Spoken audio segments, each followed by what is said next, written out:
Haleluya. Selamat sore saudara-saudara yang dikasihi Tuhan Yesus. Hari ini saya ingin berbicara tentang Allah menciptakan terang. Dalam kitab Kejadian pasal yang pertama, di situ dikatakan ayat yang ketiga dan ayat yang keempat, berfirmanlah Allah, jadilah terang. Lalu terang itu jadi. Allah melihat bahwa terang itu baik, lalu dipisahkannya lah terang itu dari gelap. Saudara, kalau saudara membaca akan ayat-ayat ini, maka saudara bisa mendapat dua kesimpulan. Pertama, yaitu bahwa terang itu diciptakan oleh Allah. Dan yang kedua, dikatakan bahwa terang itu baik. Yang terjadi pada waktu itu adalah terang dipisahkan dari gelap. Ya, memang terang dan gelap tidak bisa dipersatukan. Harus salah satu tersingkir. Terangnya yang tersingkir atau gelapnya yang tersingkir. Tapi terang dan gelap memang tidak bisa dipersatukan. Itulah yang dikatakan Rasul Paulus juga di dalam 2 Korintus pasal 6 ayat yang ke-14. Bagaimanakah terang dapat bersatu dengan gelap? Nah, mungkin harus salah satu pergi. Terang yang pergi atau gelap yang pergi. Tapi Alkitab berkata terang itu baik.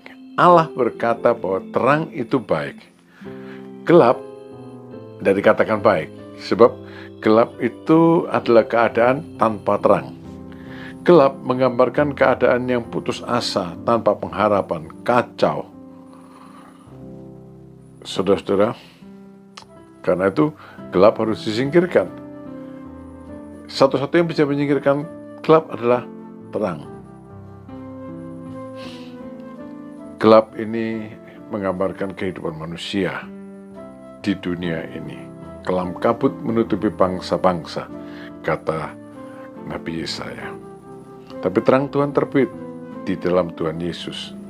Terang adalah Tuhan Yesus. Tuhan Yesus adalah firman Allah yang menjadi manusia. Dia berfirman, maka kegelapan lenyap digantikan terang firman Allah. Yohanes 1 ayat yang ke-5. Terang itu bercahaya dalam kegelapan. Dan kegelapan itu tidak menguasainya. Kegelapan tidak pernah bisa menguasai terang. Saudara, di dalam Tuhan Yesus Kristus, kita adalah terang. Terang dan gelap tidak bisa dipersatukan. Sayangnya sekarang banyak orang berusaha untuk menyatukan terang dan gelap itu. Kalau terang dipersatukan dengan gelap, ya tidak mungkin. Gelapnya pergi atau terangnya yang kehilangan terangnya. Dan sekarang inilah yang terjadi. Terang dan gelap mau bersatu atas nama toleransi atau apapun juga. Maka terang itu kehilangan terangnya, menjadi gelap. Itu bisa saudara lihat di mana-mana di seluruh dunia, di negara-negara yang menyatakan diri sebagai negara Kristen.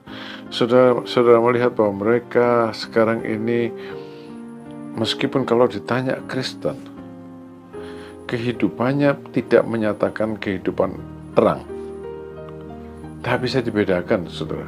Dalam cara berbicara, dalam cara bertindak, dalam cara berpikir, semuanya menjadi sama dengan gelap. Soalnya terang mau bersatu dengan gelap. Yang seharusnya adalah terang mengalahkan gelap di dalam Tuhan Yesus. Saudara, bagaimana? Ya, kita harus kembali kepada dasar-dasar iman kita. Buka hati buat Tuhan Yesus, buat firman-Nya yang tadi dalam Kejadian pertama dikatakan Allah berfirman, jadilah terang. Maka terang itu jadi. Kalau kita buka hati untuk firman Tuhan, maka terang itu pun jadi atas kita. Dari gelap terbitlah terang. Saudara, kalau saja kita melakukan akan hal ini, maka terang itu menyingkirkan kegelapan dalam kehidupan kita. Terang itu menyingkirkan kegelapan dari sekeliling kita. Terang itu menyingkirkan keputusasaan, menggantikannya dengan pengharapan. Terang itu menyingkirkan kekacauan, menggantikannya dengan ketertiban.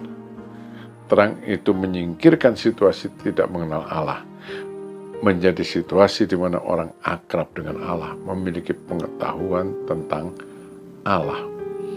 Saudara, mari kita hidup sebagai terang. Seperti nasihat Paulus kepada jemaat di Efesus pasal yang kelima, itu Paulus secara praktis bilang, hiduplah, nyatakanlah terang. Caranya apa? Dengan kasih. Hiduplah di dalam kasih sebagaimana Kristus Yesus telah mengasihi kamu. Saudara, ini menyebabkan kita akan berbeda dengan dunia ini, menjadi penurut-penurut Allah. Mari saudara, kita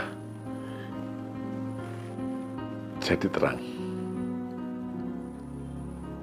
Ya, jadi terang. Biarlah Allah berbicara senantiasa dalam kehidupan kita, dan terang Tuhan terbit atas kita. Tuhan memberkati saudara. Amin.